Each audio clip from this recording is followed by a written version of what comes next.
go. We have Nikki Rhodes, and she is our next speaker of Amethyst Fest. She's a passionate advocate for authentic relating, and she's also the host of the podcast, The Secrets of Spiritual Sex. She believes that a positive sexual education is our birthright, and she coaches men and women on all things related to sex education. She's also the co-founder of New Zealand Spirit Festival. Is that right? Or is it NZ Spirit Fest? New Zealand, yeah.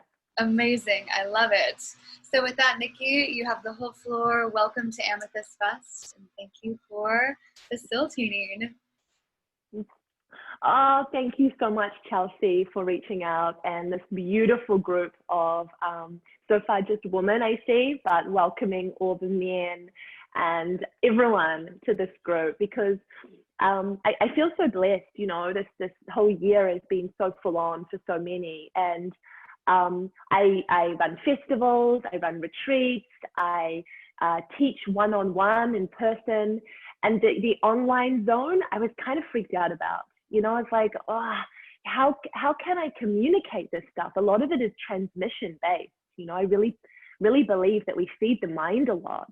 But what about the impact that just sort of feeling another woman, feeling another woman in her lived experience, especially like it's like, you know, a woman who's done some stuff like that's super powerful. And how can that be communicated? And I've really rewritten that whole blockage, right, this year, because I've just launched out online with my Art of Loving course. I released one, and that's 290 women have joined my Art of Loving. Is anyone on Art of Loving here? No, not yet. Maybe they're going to join us. And that's been a beautiful, potent container of a month-long journey, like a group online mentorship where there's an accountability sister. Each woman is paired with someone, and they're just yoni gazing, they're sharing, there's discussions about yoni eggs, there's reconnecting to the truth, right? And claiming pleasure as the birthright. Yeah, that's the principle. So yeah, I'm online now. I'm thrilled to be here. I've been presenting at some other festivals and some other online stuff, and it's profound the effect that we can have when we tune in to someone else's frequency, even, you know, miles and miles away. I'm coming at you from New Zealand, so the bottom of the world, where it's still winter, but I'm very clearly in denial, because I am so sick of tracksuit pants and jackets, you know, that I'm just like, just gonna wear this, and hopefully the weather, you know, works with me. And I wanted to come on here when she asked me to present. It's like, okay, what shall I talk on? Because my Instagram, if you check it out, it's, you know, it's really rooted in kind of like feminine sovereignty. And there's a strong aspect of the sexual that runs through it. But for me, it's not so much just like, oh, I'm a sex coach, yay, play. You know, it's like deeper than that is like this integral relationship that I have to Eros.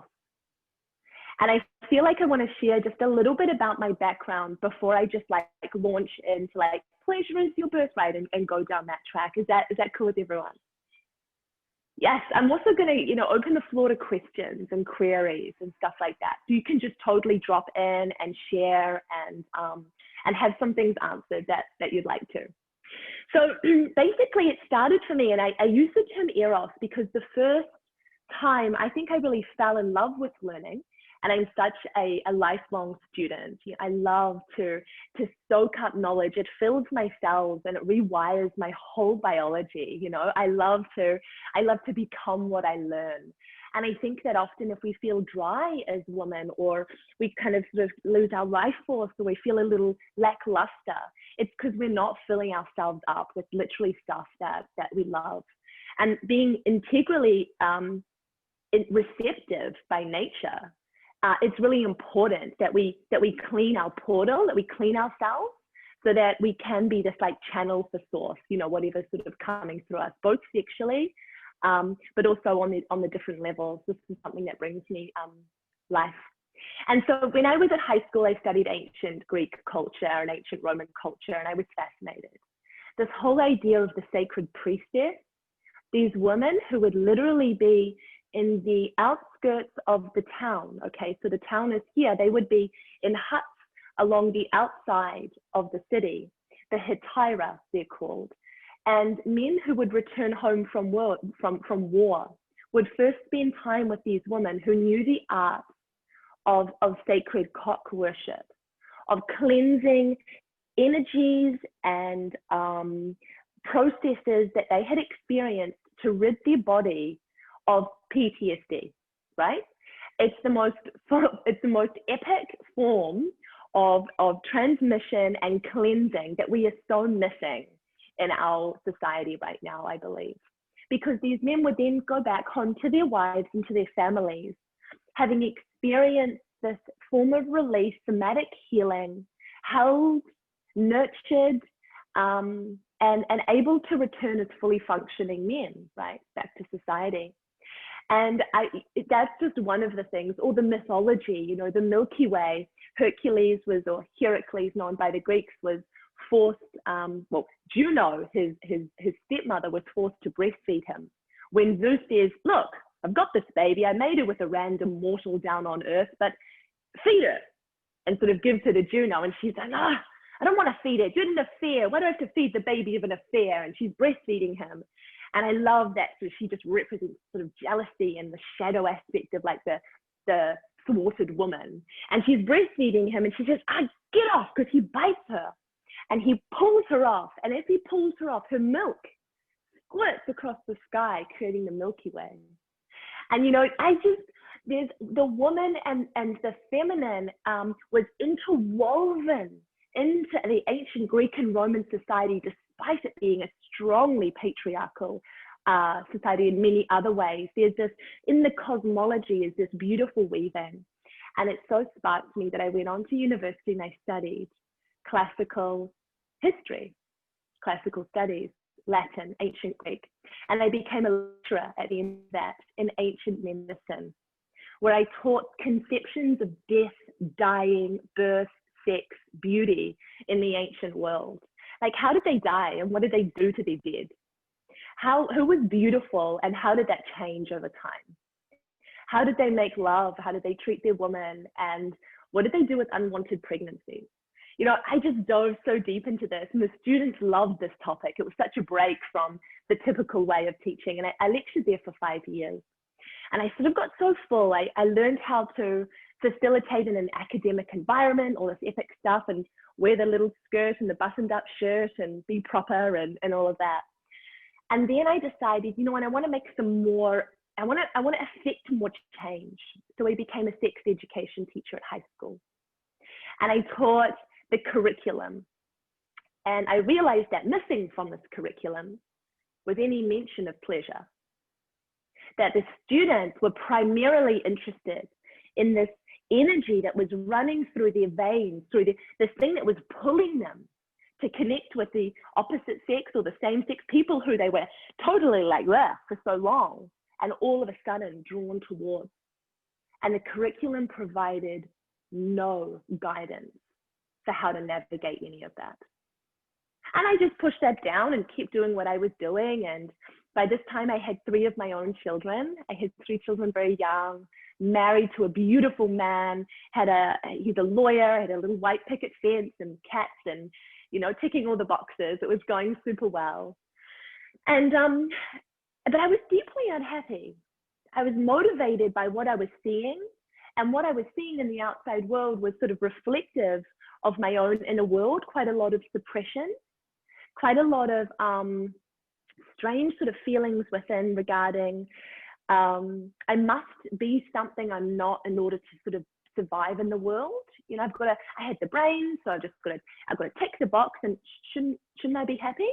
I've got it all. I've got the kids and I've got the house and I'm privileged. Fuck, I was privileged, and I knew that. I hated this bubbling desire up in me that was sort of challenging that. I knew my privilege, and I was, I don't know, I really struggled. So I pushed it down and kept going.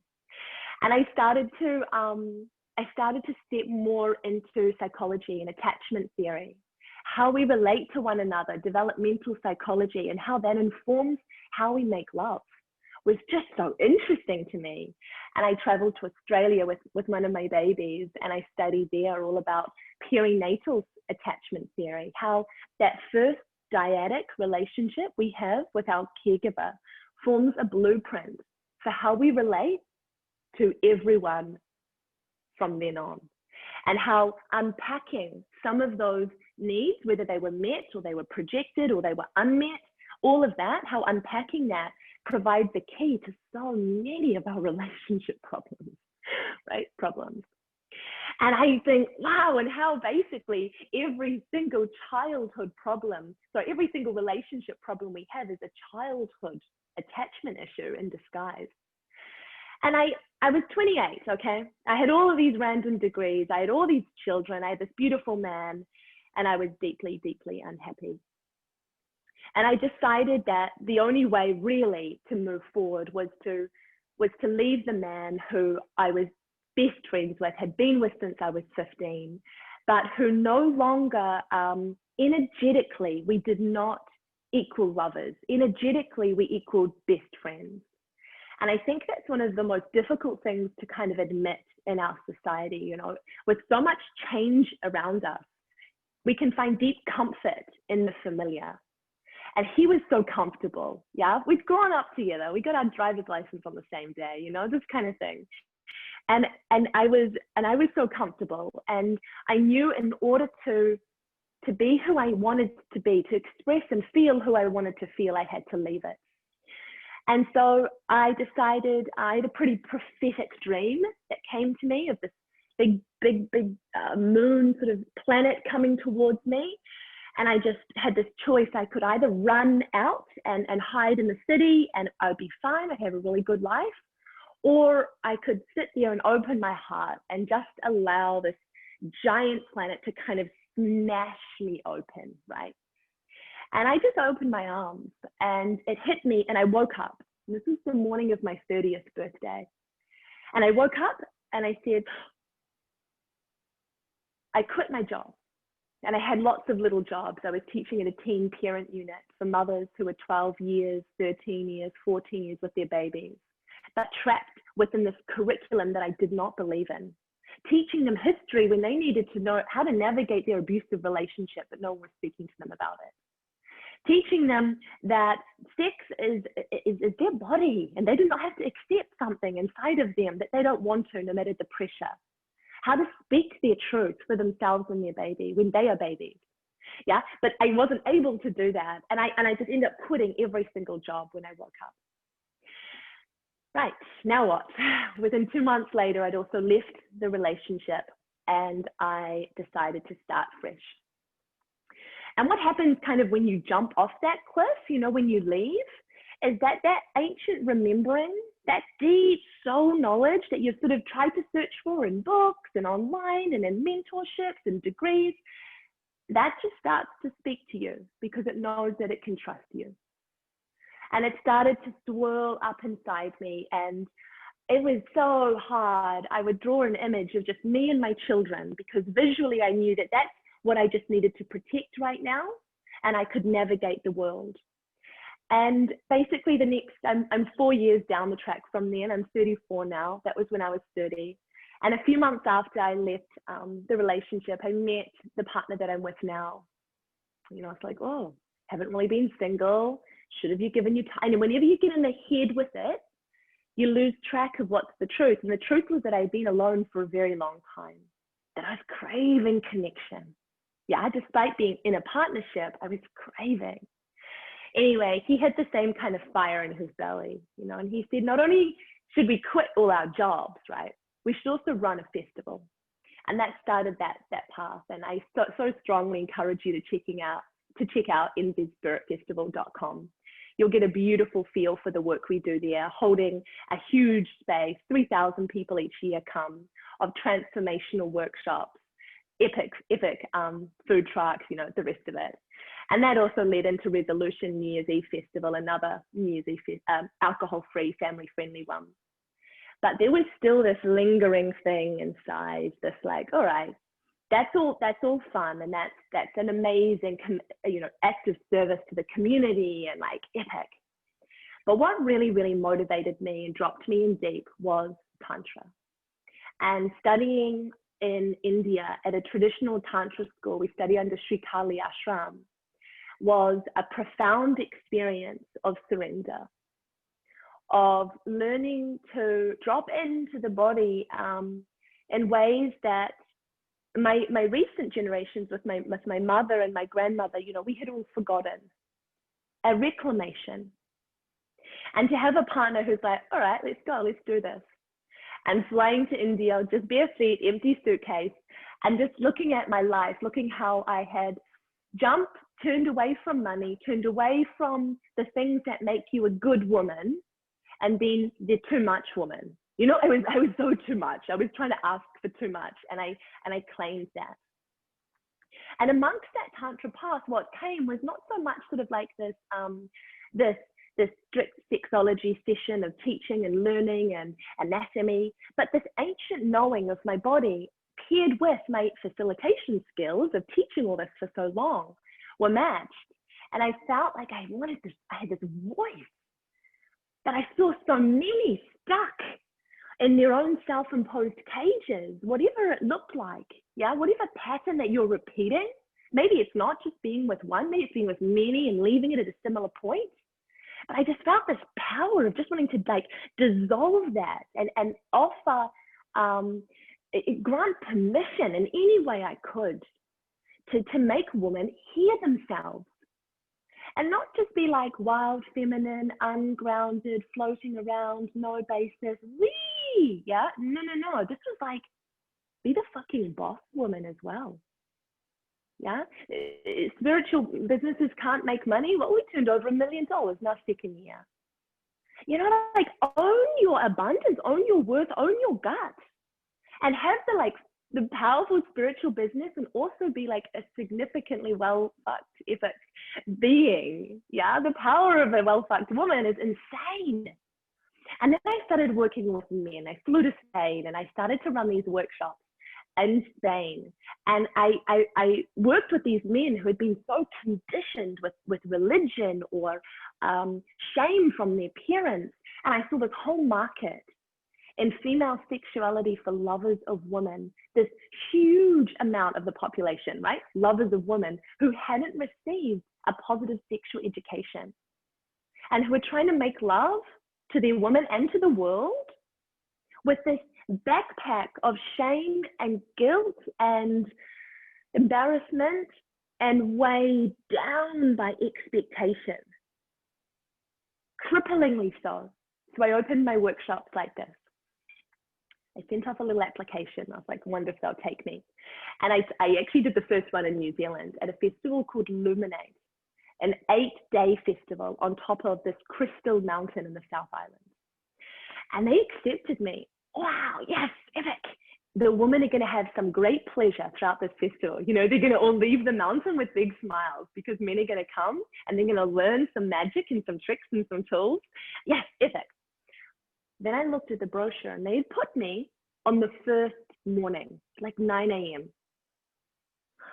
I said, oh, this is my partner, no one's going to come. 9 a.m. on the first day, only men I've invited, So I got my stuff, grabbed my book, walked out of the tent to, go find the presentation tent. And I saw this huge group of people, this massive pumping group of people. He said, that's your tent. I walked into 380 men sitting like, okay, like showing off. Teach me about women. Teach me about pussies. Teach me how to pleasure her. Yeah. And I held the space. And you know what we did for the first half an hour? Yeah, I wasn't like, this is the clitoris and this is the labia and this is the vulva and don't use the clitoris like a DJ booth. It wasn't that. That did come though. First of all, was like, do you feel pressure or expectation as a man? Boom. Let's talk about that. And they shared for about half an hour all the ways in which they feel expectation cripples their ability to penetrate the woman and life as they desire. And so I felt the wounding around the lovers of women, yeah? And if the wounding is around the love of the woman, and we women are wounded as well, I was like, fuck, you know, how can we make love? How can we stay together? How can we not continue to perpetually hurt each other and break these trauma patterns? And so I decided to look into my past and pull attachment theory in. What do they say all about how we replicate stuff and all my stuff about the school curriculum? What was wrong there? Because this is what these guys learned. You know, this book is what all these wounded people now learned from. And brought this in, and I started to add in everything in my beautiful Tantra training in India, the surrender and the softness and how I felt when I attended a modern yoga class when I came to New Zealand with this like music and like this rush and this push, and about how no wonder it's so difficult for our women to surrender or to soften or to release or to drop into pleasure and waves of ecstasy, which sends a message to the lover of woman, the man or the woman, to be like, yeah, keep doing what I'm doing because I'm bringing her joy.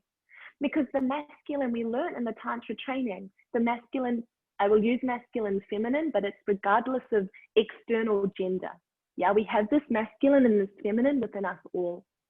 Often a woman will have a greater identity to her feminine, but by no means all. And me and my partner flip it sometimes. So I'm more like in my masculine when I penetrate him and he's able to surrender into a feminine state. So we're able to play with that. I just want to make that super clear. And so, you know, with the woman, the feminine longs to be able to surrender or to be carried or to be held or for her wildness to be followed. Yeah, not goal oriented. Not like achieve this, like did you orgasm? Like she hates that. She wants to pull her hair out at that. She wants to drop into pleasure and let it guide her serpentine flow. And the man, the masculine, he's fueled by her sensuality. He's literally, that's what fuels his life force, is seeing her pleasure, her softness, her flow, her spontaneity, her wild, literally gives him this like motion to live, this energy. And it's confirmation that he should penetrate the world like he does. And so I took a lot of this to the workshops. I said, you know, for women, and I'll share this right now, our penetrative pole is our breasts, our heart. It's the battery with the plus, yeah? And our negative pole is our yoni.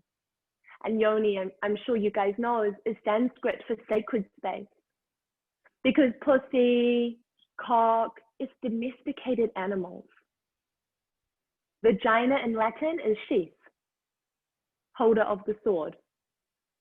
And then if we look at the language around yonis, it's like slash, slit, gash. Or with lingam is like wand of light in Sanskrit, lingam. But the terminology for men sometimes with lingam is like sword. It's like a weapon.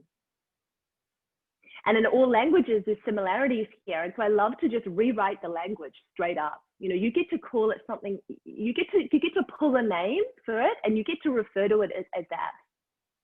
I think that's important to do when you sort of reclaim this journey for yourself, especially if you're clearing energetic blocks or kind of wanting to pick a new path for yourself. The language is so vital.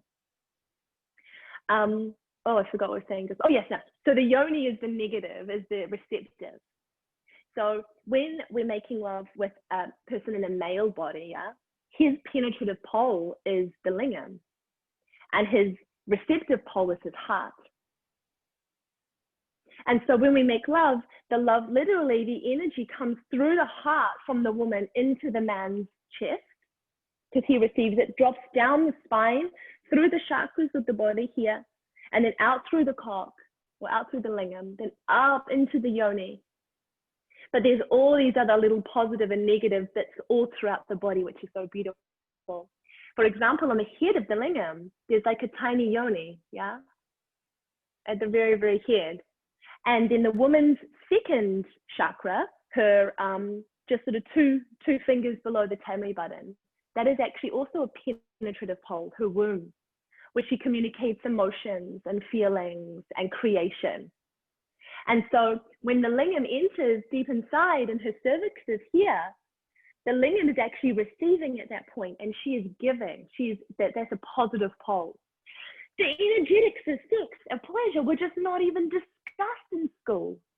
So, you know, you can have this connection with them, but there can be a breakdown, or, why isn't this flowing here? Look to the energetics. Why is missionary a thing?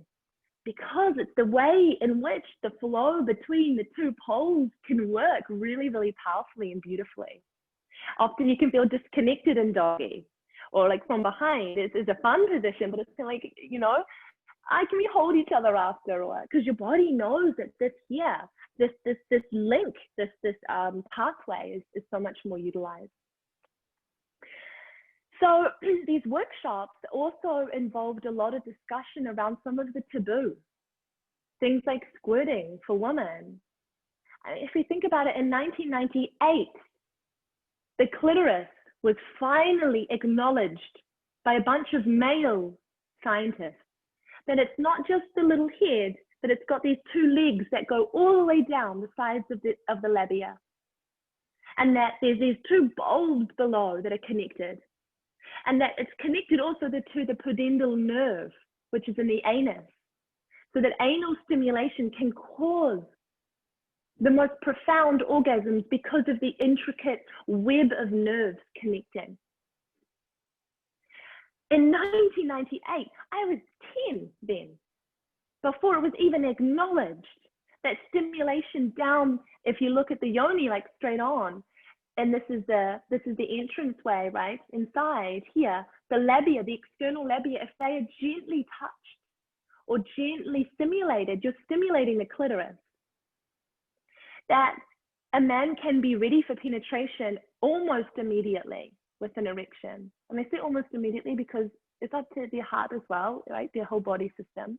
But a woman needs at least 20 to 40 minutes, typically, of direct stimulation in this area to be ready for penetration. And if we drop down now and think honestly, how many times have we allowed penetration before we've been really ready for it? Before the yoni has literally wanted to suck the lingam in. And just get really real with that. And in my Art of Loving course, I guided a whole lot of women through like a yoni gazing, where they were able to hold a mirror and look at the yoni and really meet her and speak to her. It sounds kind of crazy, you know, it's very, very profound. We look at our elbows or our face or our chest or this or that and blah, but here it's like, under the covers, let's just do it and stop. And I want women to own it and to say sorry, or to hold it, or to reconnect with it, or to be braver. Let's go there. We always hold back. The other thing is the mucous membrane. You know, the yoni inside is like the inside of the mouth, right? And it's very, very porous. The whole womb, it can hold so much. Again, energetically, staying with that theme, it can hold so much. It holds life. In fact, it grows 500 times its size, right, when it's pregnant, and goes all the way back down. That's pretty phenomenal organ. And I like to say that there's the sense that, again, we're not taught how to clear ex-lovers, how to use some techniques to really create that, you know, the space here is not only your space to receive within, it's also the space whereby your creativity is birthed. Your how you receive the world, how you're able to become at one with what's around you, or transmute that's around you. It's a very powerful and very important role of a woman. But if we aren't clearing that area, if we don't know how to work with the energies that are stuck there, and often if we've got blockages or tightness or numbness, it's often due to like an energetic holding. And an energetic holding that's like, oh, and so we hold it, we don't do much about it, we get really, really busy up in our head, our body further decommissions the sex organ. It's like, you know what, the saber-toothed tiger's coming, we don't have time to actually reproduce right now. So the feeling's not there, further numbness, problems with the partner because he just doesn't understand how to do it. He's not getting me, not fucking me to heaven, so it's over. And we just sort of, the problem was energetic and to do with clearing at the start. So, I mean, there's many, many reasons for that. There's many, many ways to do that as well. But I really invite women, you know, to not put the pressure onto their lover. It's to really claim it all as theirs. To really go, in what ways am I projecting this or wishing something else? Like, how can I clear this? How can I really know what I want? And once you clear it, you know what you want, and you can call him or her, whatever lover, in with that clarity. And from that space of deep sovereignty, no one can hurt you as well. Yeah, oh, he left.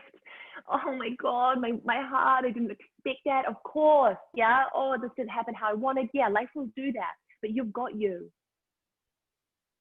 You've really got you the whole way through, and you've allowed the heartbreak in some sense. You've allowed him in. Changing up from this like victim, kind of like, I'm always kind of on the back foot, I'm always the one dropped, or I'm never get the pleasure I want, to really standing in your power. It's like, what other ways in life is this showing up for me? Oh man, I can never claim what I want to do in work. I'm still in that deadbeat job. Oh, I've never really stepped into that. Yeah, it's going to be how you make love, how you relate is how you do everything. And so your relationship to pleasure, what you allow in and how you communicate your desires is so vital. And I think that's a big thing from the female sexuality for men workshops. They would say, we need her to tell us. We want her to tell us, and we want her to tell us with clarity. Not like she thinks we should know, because we don't know, because she's super different to the woman we had the night before, or the week before, or the year before. In fact, she's super different to the woman she was the night before.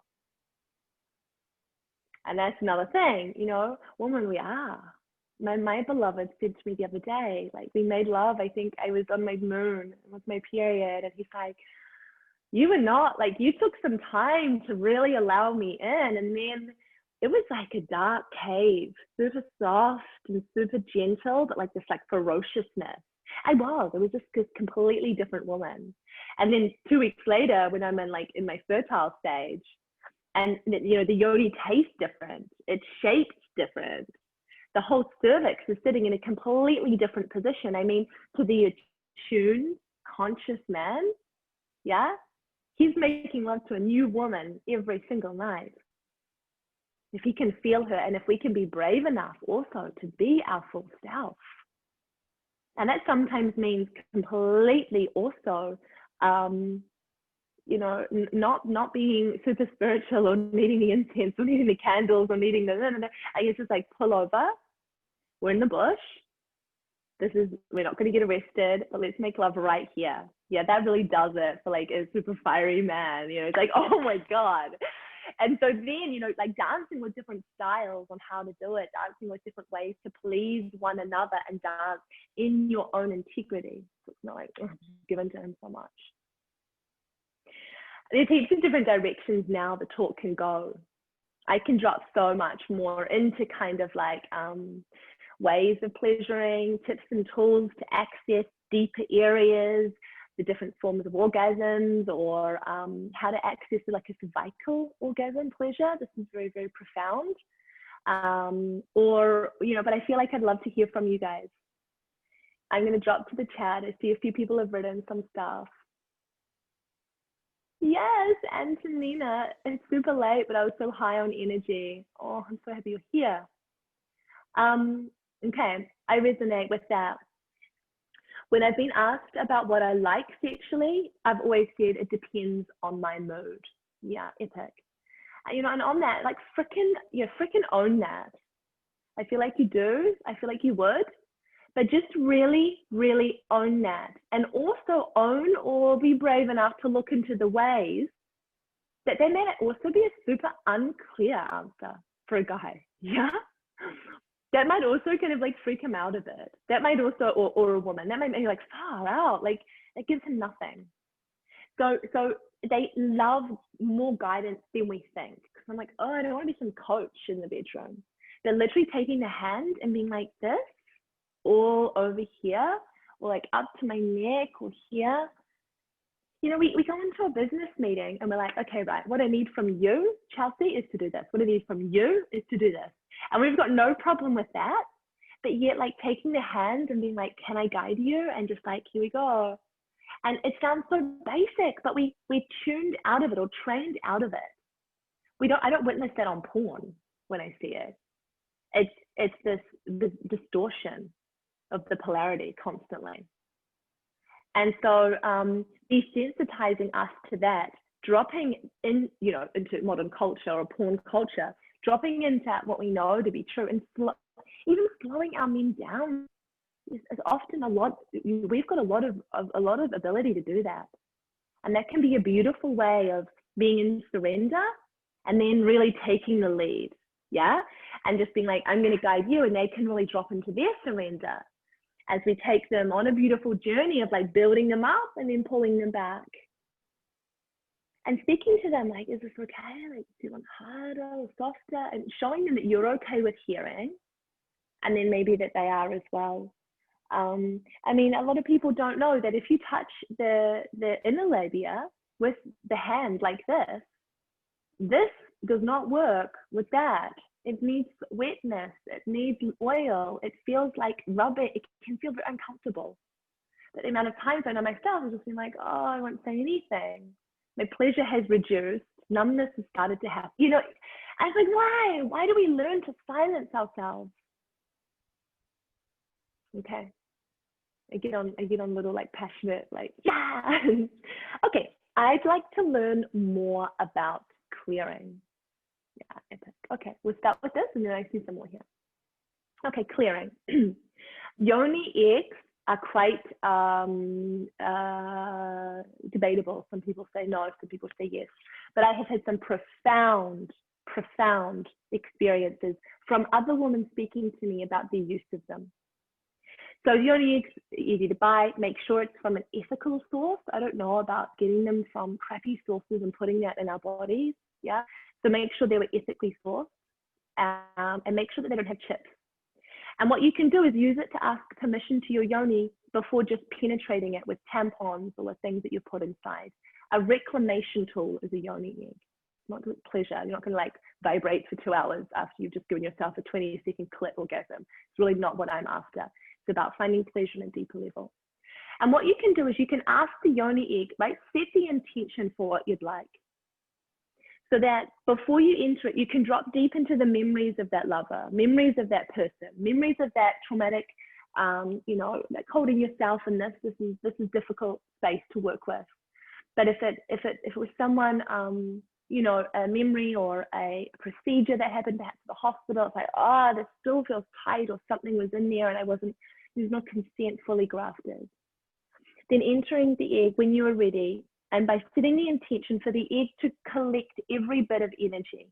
Now, obsidian is powerful for this because it magnetizes energy. And so you can bring this in and you can have it there. Now, the yoni is designed to birth things. It pushes the penis back out. It pushes the baby out. It releases the blood out. And so when we push the egg out, yeah, in the shower, often I will light a candle, have a shower at night, take it out, and I can literally envision blackness just sort of dripping off it, the energy that I no longer want. And then I wash it under there, and I literally feel lighter, and envision, see the hooks from this literally dripping out, the hooks that were once connected. You can use smoke, you can use clearing, you can go for periods of abstinence where you reclaim that space, and every single day perhaps use a rose quartz egg, or even just stones. Drop right deep into your inner witch, yeah? And just remember, what would you do? It's not so much in the mind, not so much in this, it's just like, self-love. There's a couple of things. Lots of therapeutic practices, lots of somatic practices, lots of dance practices. But that gives you a little bit of an idea. We can drop more into that. How does sexual life relate to other parts of our life? I'm massive for this. Like, my website is like, you know, sex, intimacy, and personal transformation. And they are all deeply connected to one another. How you make love, how you relate to others, is how you do everything. There are hints in how you show up in your relationship. If you hold on too long, if you don't get deep in enough, if you half say what you want but not fully, there are patterns there that you will see happening in the rest of your life. And so looking at sex through is like this microscope, or like the microcosm rather, of how you interact, how you hang with others, how you show up for what you desire. It's very, very, very, very powerful. And a lot of the time, sex is excluded from the spiritual. Yeah, it's like sex is the opposite to the holy. And I recently did a post where someone said that, like, I thought Nikki was an academic. I thought she had kudos with her studies, with teaching at these prestigious places. But she's doing this kind of like sex thing now. And yeah, I'm now not going to support it. It's like, no, you can have both. I'm not dumber now that I also had really great sex last night. I'm not less worthy of being respected because I'm not showing up for this in like a suit that's choking me. I don't feel like wearing, I didn't tie my hair up.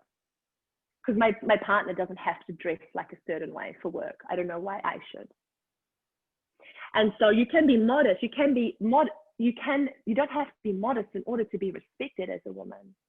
And I think that this is a really, I think it's a powerful, let me just drop back to the question because I got, yeah, how does it relate to other parts of our life? It is life. And how you embrace eros, how you embody that you know, ancient Greek cosmology, the mother earth and the father sky, and they were sort of connecting, and the third thing was eros that entered. So it's super, super powerful, and doesn't need to be shamed as it often is. And it's my podcast, Secrets of Spiritual Sex. You know, it's like bringing the sexual. And my partner has said he feels frustrated that he cannot please me because it's difficult every time. So I feel validated by this.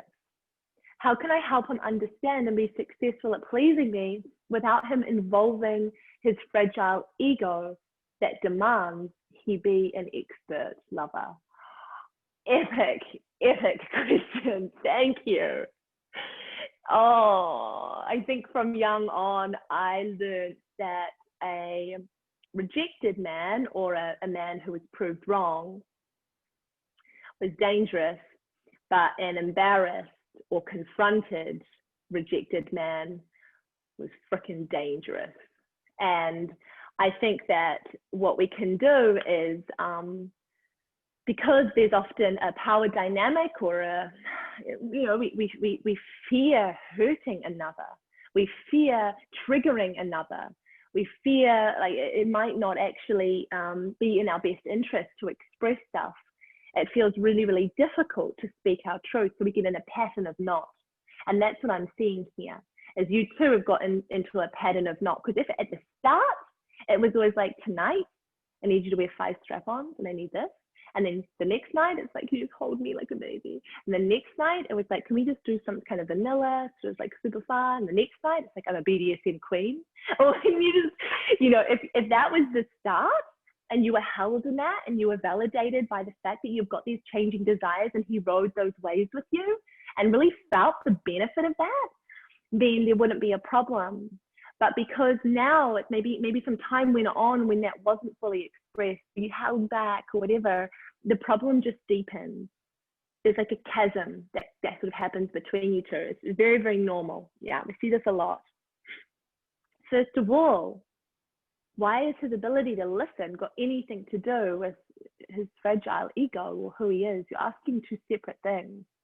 He's the one connecting them. If she's got to ask me for what she wants, it means I must not know. So it's his own work on surrender. It's his own inner feminine. It's his own embrace of like being led by another, being guided by another. And you're very potent medicine for him. And he's at a crossroads. He can either choose to drop that old story about having like, I fucking must know. Did you just tell me I don't know? Yeah, the fragile kind of ego thing. or or following your lead and diving. And I think making it really clear, it's not about his worthiness as a man, his ability to do anything. It's like you're just this, you've got all these beautiful desires and you've got all these different things, and admitting that you could be clearer and you could be more gentle and you could be more of a guide and you could set up the room like tonight. Because sometimes we don't want to always tell. I can feel that. Maybe you're thinking that. Maybe I'm getting it energetically. I don't always want to tell him what I want. I want him to know. And seriously, like, I know what that's like. Yeah. And that's often an inner child wound from being little and not being met perhaps by the masculine figure in life. And so she kind of tantrums. I don't want to fucking tell him. You should just get it. Yeah. I'm so guilty of that sometimes. And I'm doing a lot of work around it. But what I find is really beautiful is if I say that to him, hey, I'm feeling like I want to surrender and I don't want to guide. Like I just ran this workshop this morning and then I've 3 kids I got to feed and one had a birthday yesterday, it's full on. And can you just take me tonight? Take me on a journey and I'll surrender to you and I'll flow. I want to be held. I want to, whatever you want to do. Yeah, I'm just gonna practice. And that's, then I've got to actually do it. You know, I've got to actually surrender. And sometimes I'm like, and then I realize it's all my projections. There's so much work I can do. And then I feel how fragile my ego is. And I'm like, oh God, he's confronting me because he's giving me what I wanted and I don't know what to do with it. And then I can see his fragile ego and we can hold each other. And we can just be like, oh man, we're fragile little crazy human beings trying to navigate. And we've connected again. So it's just being really real and really brave with what is alive then and speaking more. I definitely have no problem giving or getting direction. I prefer my partner being vocal. Yes, absolutely. And, you know, compatibility issues, there's always a thing. Oh, it's too vocal. It's not enough vocal. And it just, you know, sex and intimacy, this is why I study it. It's like, invites us into the subtle. It invites us into the unspoken, like, oh, I love being loud. Does that always for me? No. Sometimes it's actually a little wall. It's actually a way that I can kind of create a bit of a, because to totally just be inward is really scary. Not projecting that on you, Gigi, but just fully saying like, that's a possibility. Okay, what do you think about pompoir? Is it helpful in a sense of helping you feel more in touch with your yoni? Pompoir? I don't know. Maybe it's a different term in New Zealand. I've never heard of it. Maybe, okay. I told you I was a nerd. Sexual technique uses her vaginal muscles to stimulate the man's penis. Both partners remain still while the strokes, the rhythm, okay, thank you. Wikipedia, namaste. I've never heard of that term at all, yet it's something often done as part of like a Kegel exercise, yeah? Kegel is the doctor who created them. And it's like a pulsing technique where it's designed to massage the man's penis. Because I read 2 sentences on it on Wikipedia, I'm like, well, speaking from personal experience, completely. I've given birth to 3 babies as well. And so Kegel exercises, making sure I was just really alive in this area, really making sure that I was not, that I was taking my recovery really seriously, making sure that I am a young woman. I want to have a lot of feeling there. I want to like move energy and not feel like I would wet myself on a trampoline or something like that. And so even using it with a lingam inside, the massage or squeezing technique is like not only another way to do that, but another way to stimulate our connection. Because when you place consciousness, when you drop your consciousness from your mind into your genitals, an entire new world opens up. And I actually did this whole feature within my Instagram stories, where I started to get a whole lot of messages like, why do I only get UTIs when he's lying to me? Why do I get VB with one guy, but no one else? Why do I get itchy and unexplainably, like always like a cough in my throat or like a bug just when I'm with this one guy? And I went deeper into this, and I explained that there's a genital consciousness that we have where our yoni will literally send messages to us about partners we're with, where the lingam will also send messages to its owner. You know, infections or blockages or stuff that we just can't clear up, and we don't know why. But then if we look deeper, it's like, oh my God, that was the period. Like when you look back on it, women would say that was a period that he was lying to me and not being clear about something. And now, oh my God, that relationship I had with that guy, I always had that weird little thing. And I want to say that creating, you know, connecting consciously with your yoni or with your cock, I often do a lot of tantric rituals or neo-tantric rituals where he will connect in with his cock, his lingam, and bring this deep awareness into it. And I will literally start to pulse because I can feel him really consciously dropping into that area. I've kind of just answered this question in two parts. One, genital consciousness exists as a really powerful thing, a really interesting form of wisdom that no gynecologist or anything would connect with, yeah, or would speak to, at least not the sort of Western model trained like ones. But the other thing is dropping into the conscious, bringing consciousness to the genitals as a means for really conscious present penetration to heighten pleasure. There's so much here I try to squeeze in 1 hour to make it so worthy for you guys for dropping in, but I hear myself sometimes just like moving through things so fast. So you have to follow me and find out more cool stuff because there's heaps. I hope that kind of answered. Thank you for teaching me this beautiful French word as well. I'm going to look more into it. Due to some sexual trauma in the past, I've had extreme shame around sex.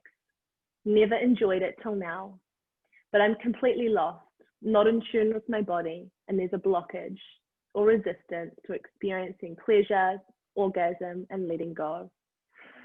Yeah, and I think that that you're just so not alone. You know,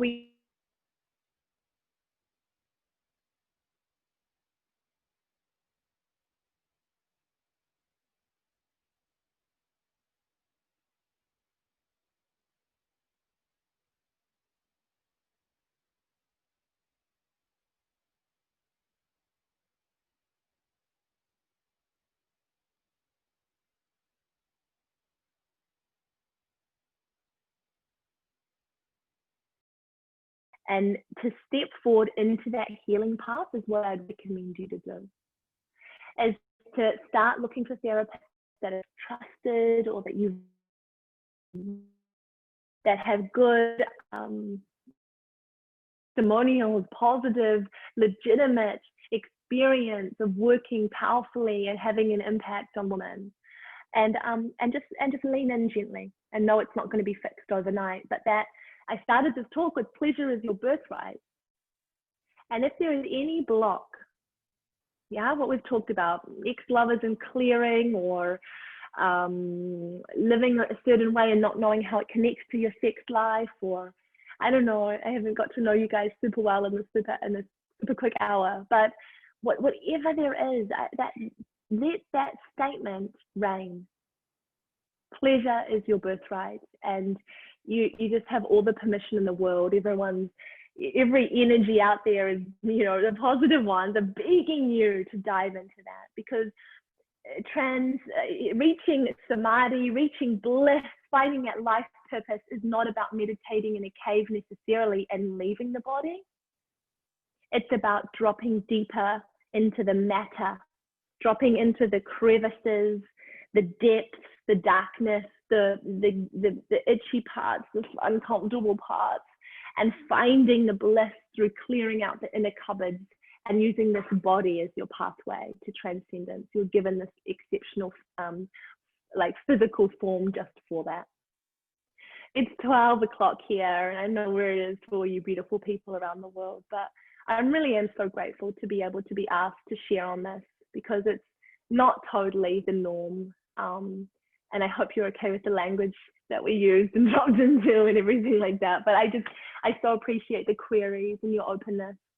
And you can find me on Instagram _Nikki Rhodes _. You can also find me New Zealand Spirit Festival. Come and give me a hug when you finally come after all this COVID stuff. And you can also find me nikkiar.com, a website. And I run the Art of Loving, and it's freaking powerful. I run it for women, but I also have a beautiful men's course, just for men, yeah, speaking to their needs, coming up as well. And the Creatress, the mentorship, if you want to bring the sexual into your life and see how you can be this like sexy queen, sexy freaking woman, as well as the boss babe. Yeah. Thank you for having me. Amazing. Thank you.